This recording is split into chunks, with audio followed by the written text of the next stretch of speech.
Welcome back to the Hope Show. My name is Julie, and today I have with me Danielle. Hello. Camille. Hi. And Shauna. Hi. So today we're going to continue our topic of ABA reform. And this one is going to be, I think, probably the hardest for us to really talk about, but it's necessary. So we watch a lot of social media on TikTok and autistic adults talking about how ABA is abusive. And so with all the previous podcast episodes, this is a topic that we touch on and how we can do better as clinicians to kind of change the field in a positive way.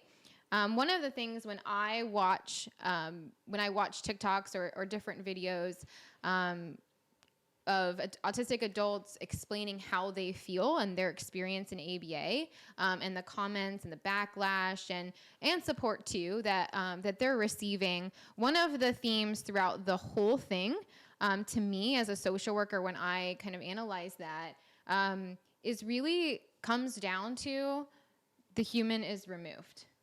And that is what they're really telling us. And that's why we really need to listen. But I think today I want to talk about how did the field get here? So how did we get to removing the human in our practice that is leading to adults to feel this way?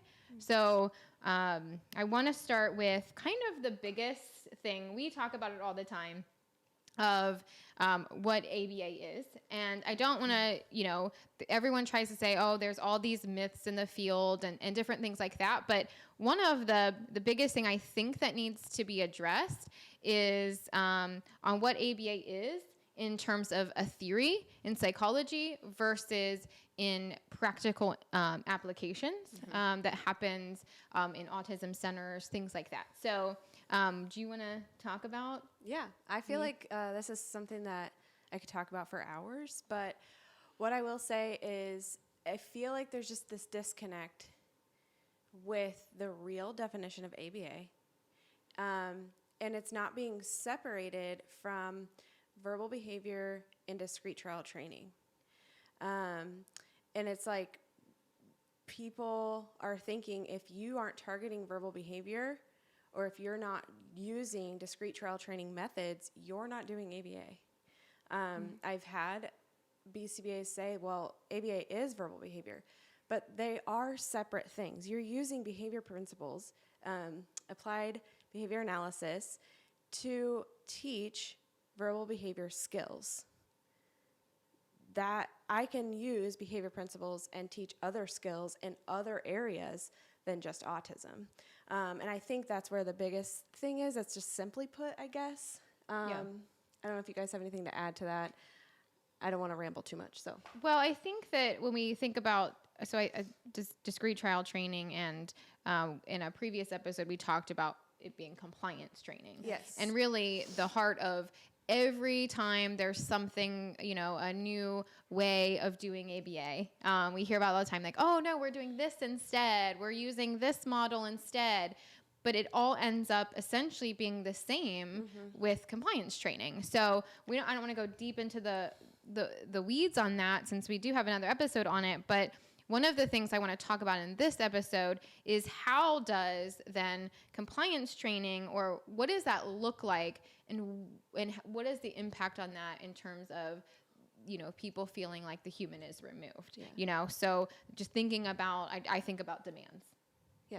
And rapid fire demands. Yes. So we've all done this in our past for many years or a long time ago. And so thinking about those, kind of MASH trials. So I don't know if you want to speak to that a little bit in terms of. Yeah. So with my experience in the discrete trial training setting, doing the ABA compliance-based training, I can definitely say when you speak about the MASH trials and the intense therapy sessions, I was always like reinforced for being super fast, really being able to get my client to look at me and, you know, do the trials super quickly. And my BCBAs would always like look highly of me because of the way I was able to essentially train my client to, you know, respond and listen to me and touch their cards. But I was never reinforced or acknowledged, which I wasn't really doing it, interacting with them and building a relationship with them, which what I know now from my experiences here is that's what's actually going to benefit the client the most, and that's where we're going to see the most progress. Is by interacting with them and acknowledging their emotions, not quickly asking them questions or making them look at me or making them respond to me in a fast manner. So I can definitely attest to that. And I just want to add something really quickly. I just now thought of this. In my previous experience, I had that same thing. And when I saw one of my previous clients, just, you know, visiting back at home, when he saw me, it wasn't like, oh my gosh, I haven't seen you in so long. He went through the programs that we did. He just scrolled through everything. My name is this. My mom's name is this. You know, this is my favorite color. This is my address. That's what he did. And I thought there was a relationship there when I left, but now looking back, it wasn't that. It was just I was paired with him being successful in his trials. So And I had similar experiences with the rapid fire. You know, in order to like, get my raises and do all of those things, that was part of my review, was to be able to do so many trials. We're talking like 25, 26 trials a minute. And that's what I was reinforced for. And I, at the time, like really prided myself on being able to go really fast because that's what I thought the client needed. And I was extremely data driven, which is, data is important in ABA. I'm not saying that. It's just, I was losing sight of what the client was wanting and really needing a moment and not getting that connection. And then I also, like working with RBTs now, they themselves feel very stressed out trying to get all of those data in, even if their client maybe isn't in a space to do that at the time, but they feel a lot of pressure to do that. And that is just really tricky and not what's best for the client. I think people have talked about like you with your raises, but you like actually become like you move up or something like that. So I don't know if in your practice you move up, you know, whether you're leveled. And so like your highest level, which means you walk away feeling I'm the best RBT because I'm this level because I did it really this many trials, not because my client is happy and thriving. And there is this idea that, you know, the more trials you get, the more progress they're going to make. So that is like your intention. Again, intent versus impact is different. Right. Your intention is that you are doing what is best for them. But us looking at the bigger picture as behavior analysts is really important. Okay. Yeah. And so thinking about the, I want to kind of talk about behavior momentum.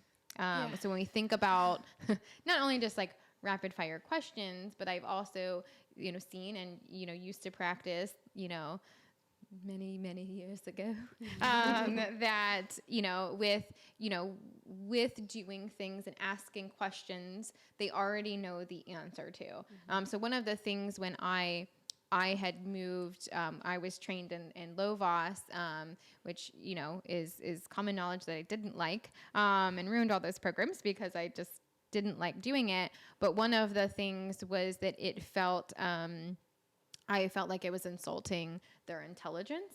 If they already knew what a cup was, why do I have to keep asking that? And BAs tell me, behavior analysts now tell me, well, that's because you use that for behavior momentum to, you know, so I don't know if you guys want to kind of talk about that.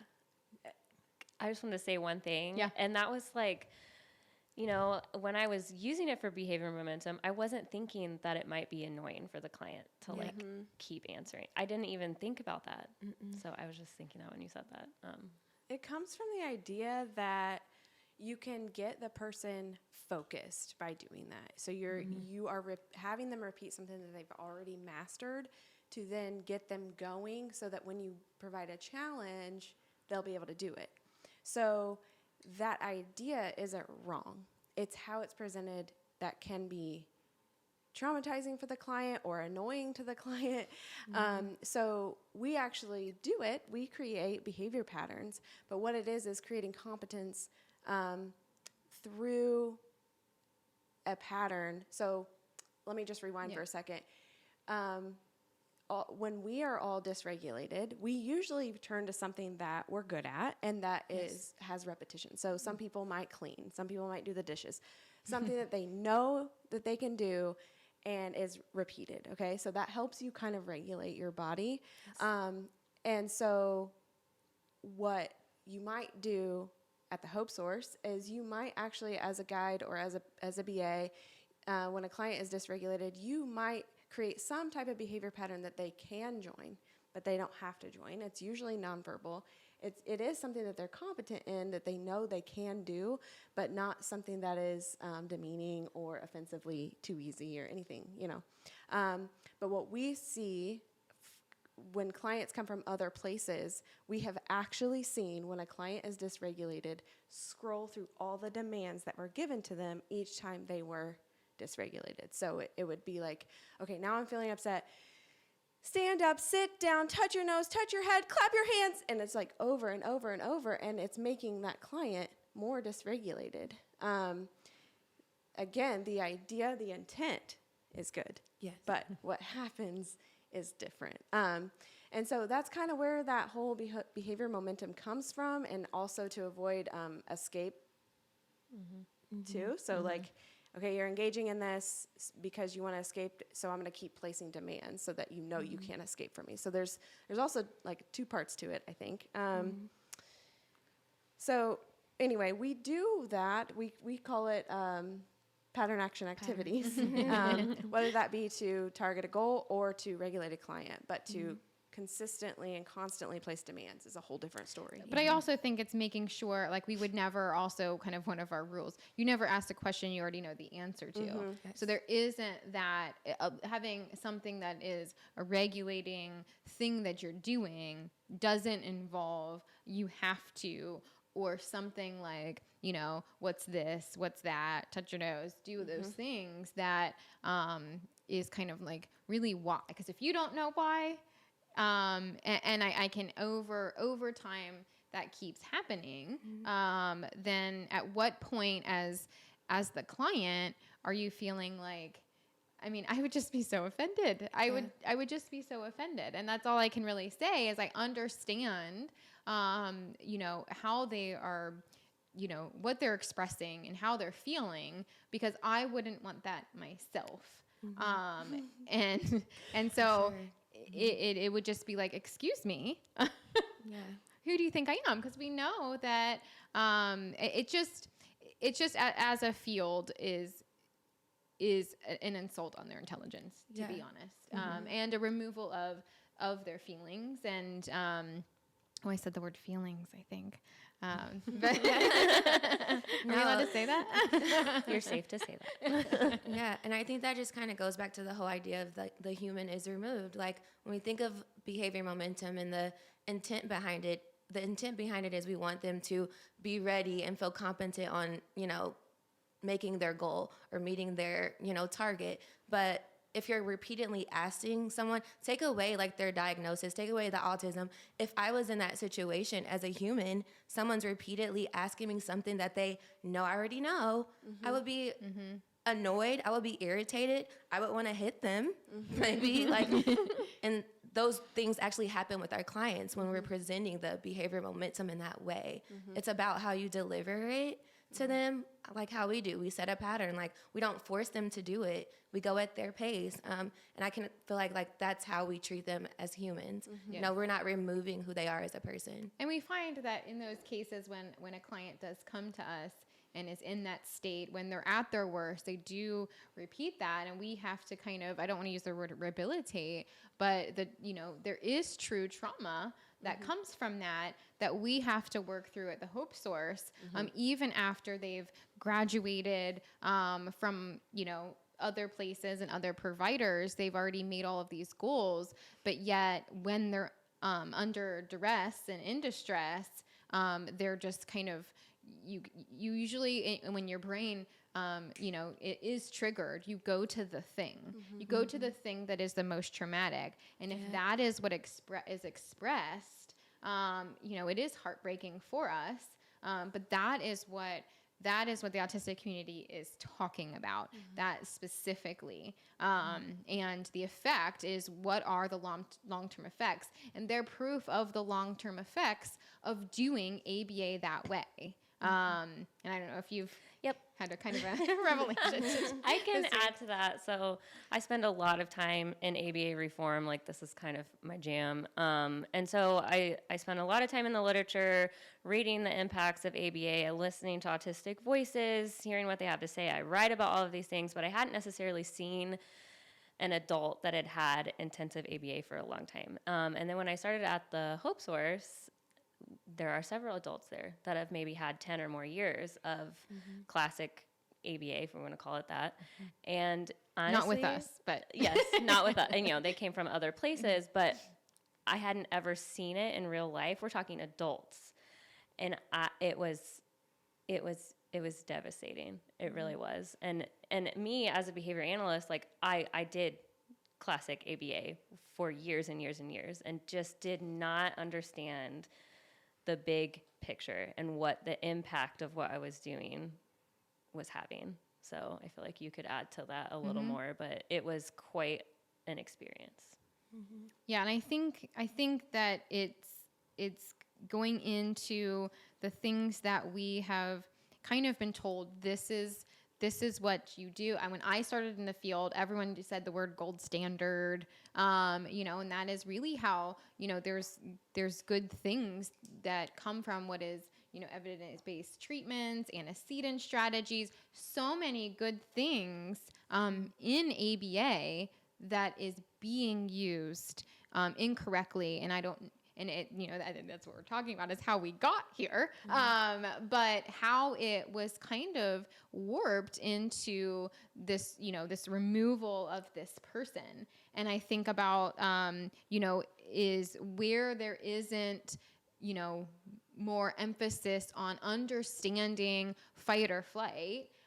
So when a client is dysregulated, in distress, and we keep placing demands, we keep asking questions, because we're told that you're going to reinforce problem behavior, bleh. But and understanding that is what happens and what the implication of doing that kind. I'm still going to, when that really goes against what we understand about the brain, what we understand about the limbic system, and what we understand about fight or flight, and how you can't learn anything new so it goes against all of that science. And so ABA is essentially being used incorrectly for that. So I'm thinking about, co-regulation.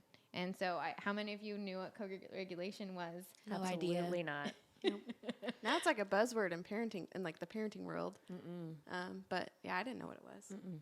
Yeah, when we think about child development, and we think about human development, and we think about how we all build connection, and coming from this regulated state, we as infants, as newborns, toddlers, it takes a really long time, actually, to learn how to self-regulate. And essentially that's what we're asking our clients to do, is calm down now.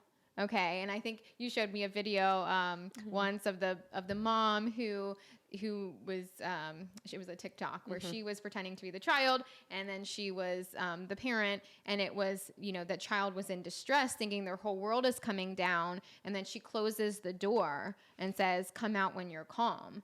And we would never, we wouldn't enjoy that. It would affect our relationships. It would affect our trust. Yeah. It would affect so many things if we,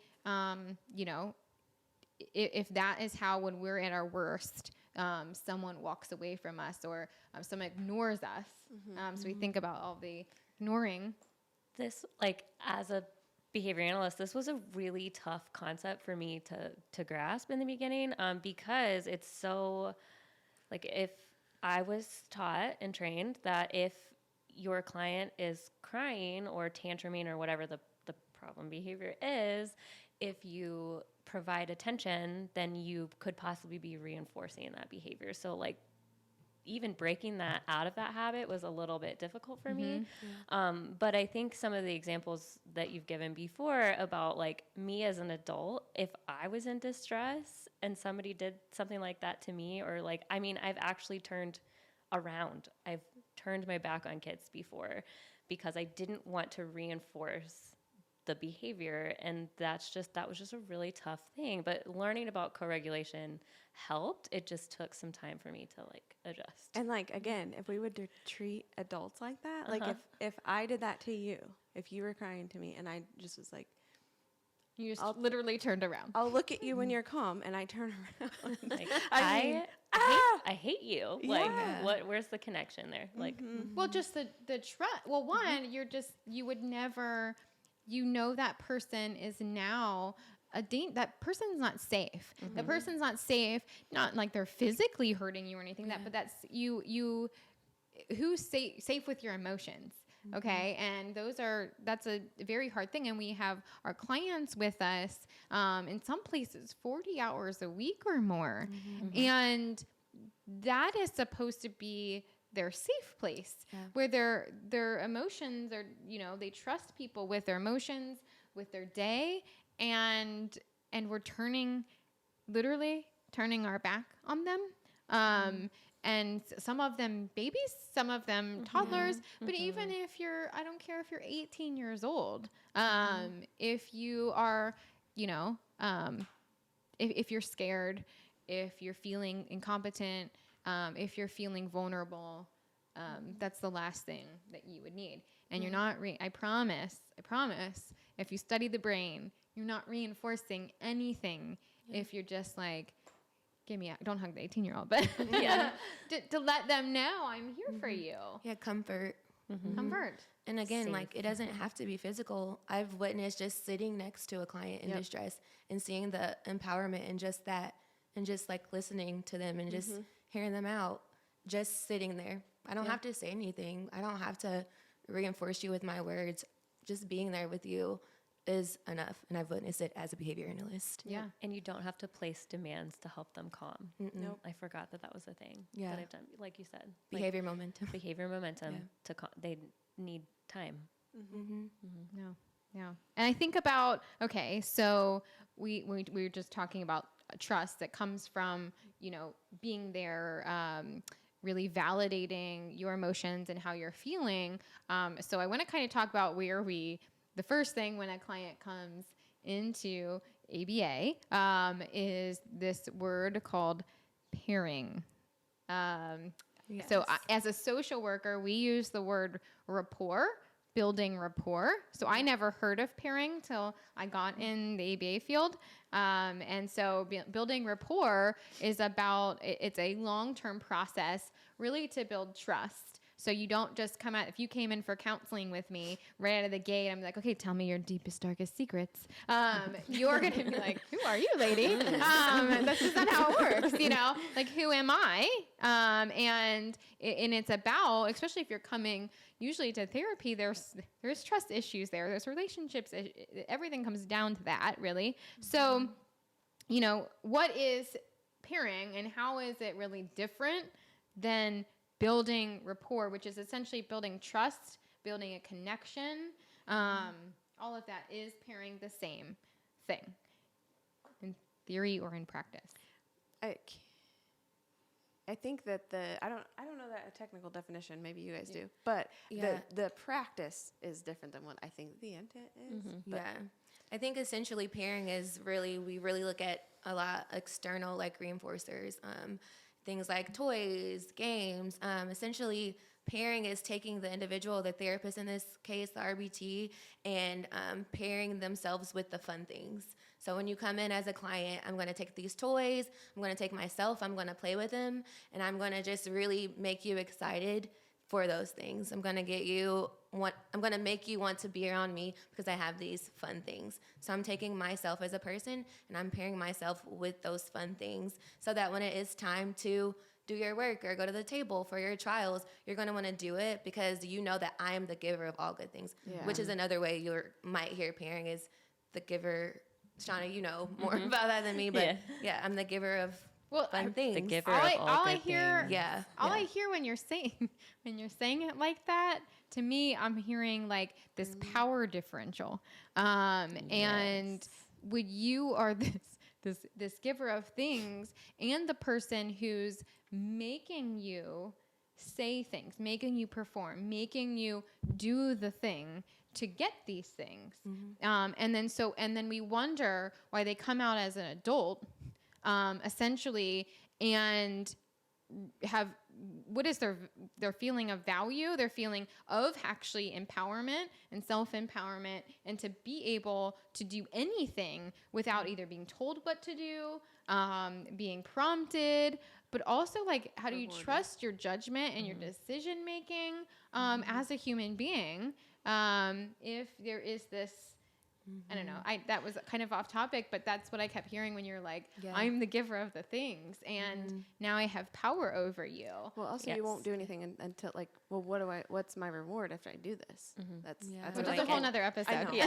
I know. We won't I think though too, we're trained to, sanitize the environment. You'll hear that phrase a lot, which means we are in control of all of the good things. And in order for the client to get them, it's through me. And that is kind of a power relationship. And that's not, I don't think, like the foundation of trust and connection. And maybe rapport is different, how you guys do it in social work. But yeah, I think again with this, the intent is different than the actual impact, which is... Well, and also, if you used ABA in other areas, if I were to use it like in OBM or something, I wouldn't be like that wouldn't be the relationship there. But for vulnerable population, so we take a vulnerable. We wouldn't do it for anyone else, but then we take someone who's very vulnerable, and we exploit that. And then we say, we question them in the comments when they feel unheard, when they feel disempowered, when they feel abused, when they feel traumatized. We say, what? No, that can't be possible. But everything is set up to do that, to exploit that power relationship. And at the Hope Source, that was one of the things from the very beginning I never liked about how I was trained to use ABA. I'm going to say that very different because it's, I didn't do ABA. I did DTT. I did Lovaas style DTT, or I did verbal behavior. And so under that understanding that, it doesn't, it's just set up for that, at every turn. But it doesn't have to be like that. The good news is it doesn't have to be like that. And so understanding how we build rapport, we build that trust. Who are we? In that relationship, and recognizing that's a simple thing you can do. And very, very easy to help your clients to feel valued, to feel as an equal partner. And that's what when we train our RBTs at the Hope Source, it is, you are 50-50 in this partnership. Now in this skill, I might have a skill that you don't have yet. I can, I'm helping you to problem solve. I'm helping you to whatever it may be in this communication goal that we have. That's the only thing that gives us, it's not even authority. It's when you look at, if I need to learn something new, I'm going to look at someone who's an expert at it. Okay. But that doesn't mean that they have authority over me. It just means that I'm looking to them as a model. I'm looking up to them. Those types of things. I'm not being controlled by them. Right. And I think that is something very simple. It's just a mindset shift, is really the first thing. But I also think the the first thing really is to accept that these practices that we've set up and how we're using, the theory of ABA in practice and how that is hurting. So the last thing I want to talk about, I mentioned earlier, I said the word feelings. You sure did. Feelings and emotions in a room of behavior analysts, reformed behavior analysts. But, so this is always something over the years. I have spent 15 years in this field as a social worker, told all the time, I don't do ABA. I do mentalism, I do whatever, but because we look at feelings, we look at, all those things. That's kind of really the heart of what we do. And I'm told that can't possibly be ABA. You can't do ABA if you're looking at that. So where's that coming from? Well, I think where it comes from is that feelings aren't observable. We're assuming how somebody can feel, but there's a difference in monitoring feelings and targeting feelings. Okay. But what's weird is we don't target feelings at the Hope Source. We monitor feelings. But I did come from a place where feeling cards were targeted. Tacting feelings was a target. Mm-hmm. So that's the confusing part to me. So what is tacting feelings for the people who don't know what that means? Tacting feelings would be like, I hold up a card to somebody that looks mad, and they have to tact what that person is feeling. Okay? So tact is they label it. Yeah, they label the feeling that that's angry, that's mad. Okay? Now, obviously, there's there's reason behind looking at feeling cards and tacting feelings and things like that. But to say that monitoring feelings is looked down upon, I don't know how to say that, but then to target feelings, I'm just a little bit confused by it, being at the Hope Source for as long as I have been now, looking back. So you guys can, I don't know. Yeah. Sorry. So just because feelings are not observable does not mean that they do not exist. I think everyone is in agreement of that, and that's not what Skinner said either. So again, there's this question of like, how did we get here in ABA? It's also like feelings, I don't think anyone would say are not important. And this was something on my like reform journey. I didn't know much about social emotional skills, although I was learning them for myself as an adult and saw the value in it for myself, but it wasn't something I had learned about or knew anything about for my clients, which is it's unfair for everyone involved. So learning about feelings and seeing the importance, and then it's just been incredible. And there are ways to, and this is what I saw at the Hope Source, again, I've done a lot of writing and research and stuff, and I know the importance of like, you can track someone's affect. You can take data on someone's like mood that day, and it can be a little bit subjective, but does that mean it's not important? No.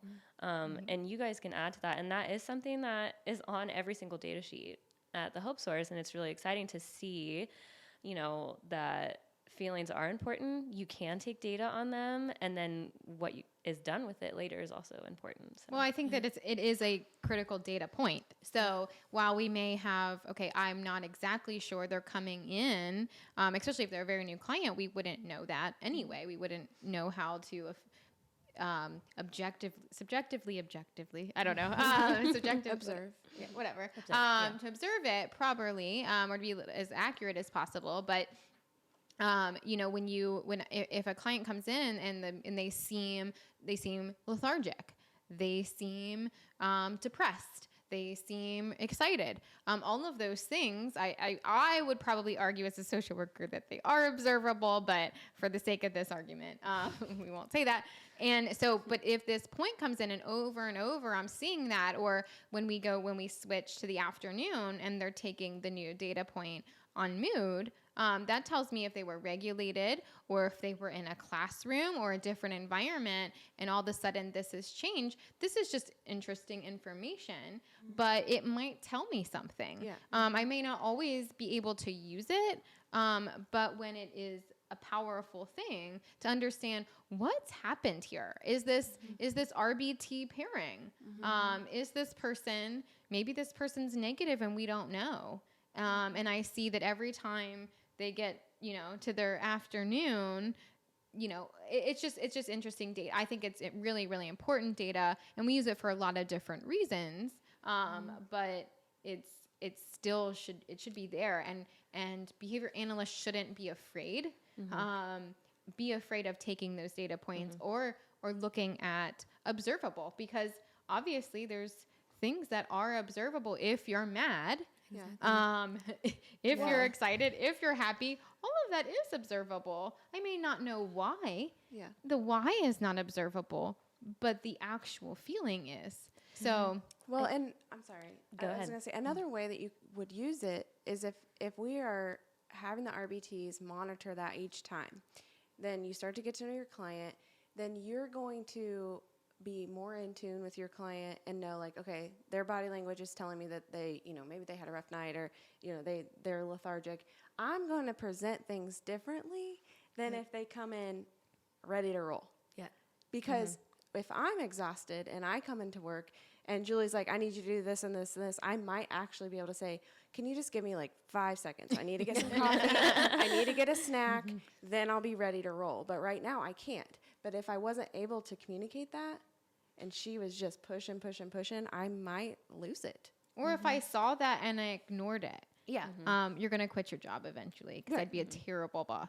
Right. If I wasn't taking into account how you're feeling, what I'm observing, all of those things, I'm going to adjust. So why would I do that for you as an employee, but not for a client? And I think also it's for a double standard. Behavior analysts, if we're putting in a new behavior plan or a support, like, that's a way to see if our clients are happy with their services or not. Yep. Like, if you put this in and they are angry every day, it's not working. They don't like it. They are our client. We are there to support them. And that's a good way to track, like, how are they really feeling about it? Yeah. Yeah. Because the ultimate goal is like, I want to see my clients happy. Happy. Yes. And have a good quality life. Yes. Yeah. And to be not looking at it at all. Oh, you're fine. So it's just exciting. This is a hot topic.